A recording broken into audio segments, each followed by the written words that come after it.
Published, 1738 Eastern Daylight Saving Time, the 14th of April 2018. Updated, 1842 Eastern Daylight Saving Time, the 14th of April 2018. Andy Murray is not long returned from the south of France, where he had his first serious sessions on the practice court, taking the long road to his hoped-for comeback next month.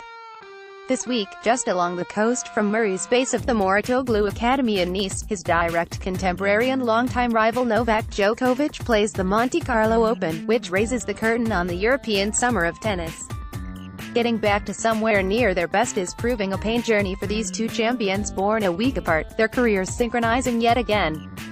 Novak Djokovic finds himself looking for answers as he heads to the European tennis season, with departed last summer's Wimbledon injured, and both substantially delayed having surgery to try to cure their respective hip and elbow problems before undergoing operations within a month of each other. And in the midst of this, both have lost their part-time super coaches, Ivan Lendl and Andre Agassi. In both cases, there appear to have been disagreements about the best way to approach the tricky question of dealing with career-threatening injuries. While the lesser-spotted Lendl and Murray kept things relatively cordial in PR terms when parting in November, there was evident rancor in the recent split between Agassi and Djokovic. It looked like there was an element of the American wanting to get his retaliation in first.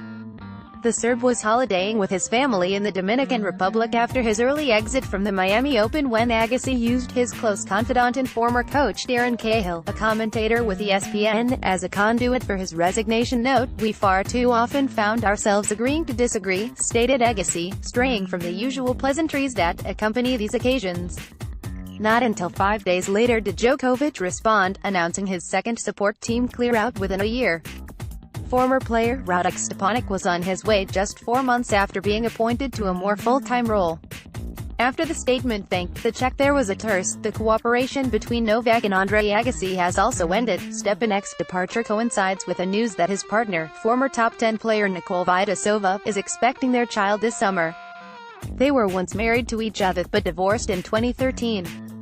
The former world number one has seriously struggled since returning from a run of serious injuries. He has parted ways with coach Andre Agassi after agreeing to disagree. Far too often, as for Agassi, neither he nor Djokovic have expanded on the reasons behind their schism.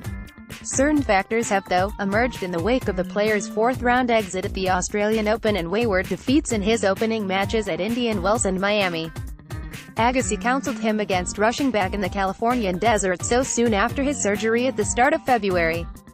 He is also, like his high-profile predecessor Boris Becker, said to have been concerned about Djokovic's obsessive dietary habits and wanted him to add some bulk to his wiry frame.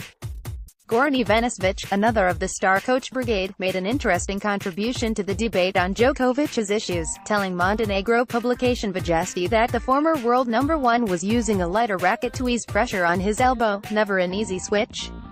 The player has not confirmed this. Agassi also raised eyebrows at Djokovic's preoccupation with leading his fellow players in a drive to establish a players' union, which is ongoing. Cahill suggested that Djokovic might not have been fully invested in his coaching arrangement with Agassi, although the player could counter-argue that the sporadic nature of their 10-month partnership hardly constituted a huge commitment from the Las Vegan either. Djokovic has not been a genuine Grand Slam contender since crashing out at Wimbledon 2017. He walked off of center court with an injury that appears to be still impeding him today. In fact, a wider theme has emerged from the superstar coach trend begun by Murray's hiring of Lendl, namely their tendency to make an impact when all is going well, but not to be around too much to pick up the pieces when things get broken. Last seen, Djokovic cut a devastated figure following his defeat to Benoit Paire in Miami.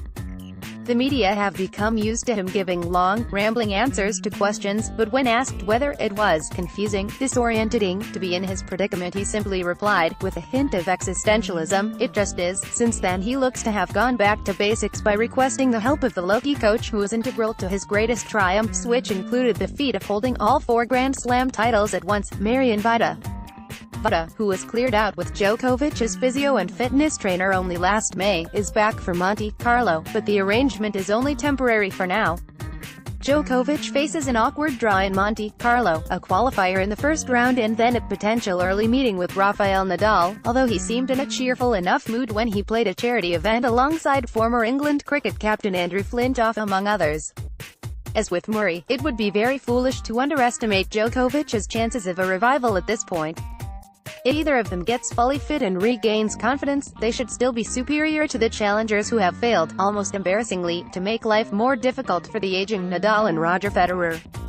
With the sun coming up on the European season in its Monaco playground, how the two 30-year-olds fare may be the most fascinating narrative of the summer. Yet it would still be a fool who bats against Djokovic rediscovering his golden touch.